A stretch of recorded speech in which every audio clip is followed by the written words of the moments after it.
Maiden. Iron Maiden adalah salah satu alat penyiksaan paling terkenal dari masa Eropa di abad pertengahan. Bentuknya menyerupai peti logam setinggi manusia yang bisa dibuka dan ditutup seperti lemari. Di bagian dalamnya terdapat deretan paku-paku tajam yang dipasang dengan posisi tertentu. Desainnya dibuat sedemikian rupa agar saat seseorang dimasukkan ke dalamnya, paku-paku itu menembus kulit dan jaringan tubuh di beberapa bagian. Meski begitu, organ vital tetap aman, sehingga rasa sakit bisa dirasakan lebih lama sebelum korban kehilangan nyawa. Menurut catatan sejarah, alat ini pernah digunakan oleh penguasa atau pihak gereja untuk menghukum para penjahat, pengkhianat, atau orang yang dianggap sesat. Brazen Bull atau banteng perunggu adalah alat eksekusi terkenal dari Yunani kuno, terutama di kota Sisilia. Bentuknya seperti patung banteng besar, cukup untuk menampung satu orang. Patung ini terbuat dari perunggu tebal dan memiliki pintu yang bisa dibuka untuk memasukkan korban. Alat ini dibuat oleh seorang tukang logam bernama Perilos, atas perintah seorang penguasa di Sisilia pada masa itu. Cara kerjanya cukup unik dan mengerikan. Api dinyalakan di bawah patung, membuat tubuh korban terbakar perlahan. Patung ini juga dilengkapi pipa yang membuat teriakan korban terdengar seperti raungan banteng. Dengan begitu, eksekusi ini bukan hanya menghancurkan tubuh, tetapi juga menjadi tontonan yang menakutkan bagi orang-orang di sekitarnya. Kursi listrik diperkenalkan di Amerika Serikat pada akhir abad ke-19 sebagai alternatif modern untuk hukuman gantung. Ide awalnya dikembangkan oleh Alfred Eppie Southwick, seorang penemu dan mantan dokter gigi. Penggunaan kursi listrik pertama tercatat 6 Agustus 1890 ketika William Kembler, seorang terpidana pembunuhan, dieksekusi di New York. Peristiwa ini menjadi momen bersejarah karena untuk pertama kalinya manusia dieksekusi menggunakan aliran listrik. Pada beberapa dekade berikutnya, kursi listrik diadopsi oleh banyak negara bagian AS sebagai metode eksekusi resmi karena dianggap lebih cepat dan lebih modern dibandingkan hukuman gantung.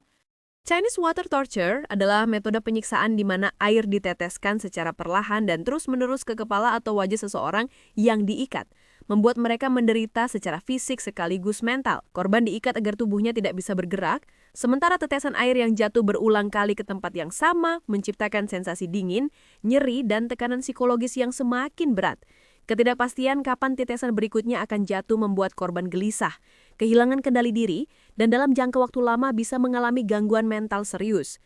Breaking wheel atau roda pemecah tulang adalah salah satu metode penyiksaan dan eksekusi yang terkenal di Eropa, terutama pada masa abad pertengahan hingga awal zaman modern. Hukuman ini biasanya dijatuhkan kepada penjahat berat atau orang yang dianggap pengkhianat. Korban diikat pada sebuah roda besar, kadang dipasang secara horizontal, kadang vertikal. Lalu eksekutor akan memukul anggota tubuh mereka dengan palu atau tongkat berat untuk mematahkan tulang, mulai dari kaki sampai lengan. Setelah tulang-tulang patah, korban sering dibiarkan tergantung pada roda di tempat umum sampai meninggal, atau kadang dipindahkan ke tiang untuk menunggu kematian secara perlahan. Rat torture adalah metode penyiksaan yang memanfaatkan ketakutan alami manusia terhadap tikus. Korban dibaringkan di atas permukaan keras, lalu tikus hidup dimasukkan ke dalam wadah yang diletakkan di perut atau dada mereka, kemudian wadah dipanaskan dari bawah. Karena terjebak dan panas yang menyengat, tikus mencoba melarikan diri dengan menggigit dan merobek tubuh korban, sehingga dapat menimbulkan luka serius dan rasa sakit yang hebat. Metode ini sudah digunakan sejak abad ke-16, misalnya di Belanda, ketika Komandan Diederik Sonoy meletakkan tikus di atas tahanan dan memanaskannya untuk memaksa mereka menyerah. Strapado adalah salah satu metode penyiksaan klasik yang sering digunakan di masa kekuasaan gereja pada Eropa kuno. Cara kerjanya tampak sederhana, tapi efeknya sangat brutal.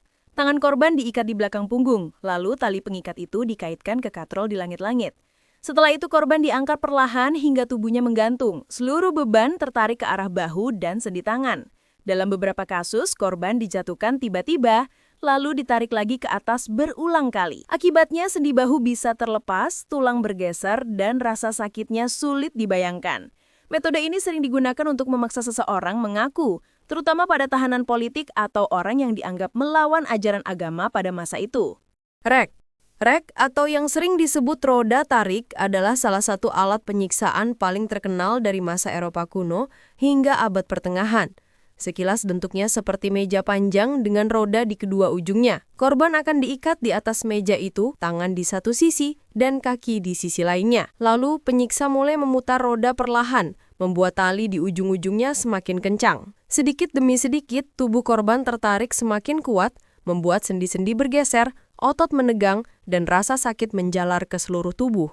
Jika tarikan terus dilanjutkan, tulang akhirnya bisa patah atau terlepas dari persendiannya. Salah satu kasus terkenal terjadi di Inggris pada tahun 1546 ketika seorang wanita bernama NSQ menjadi korban alat ini.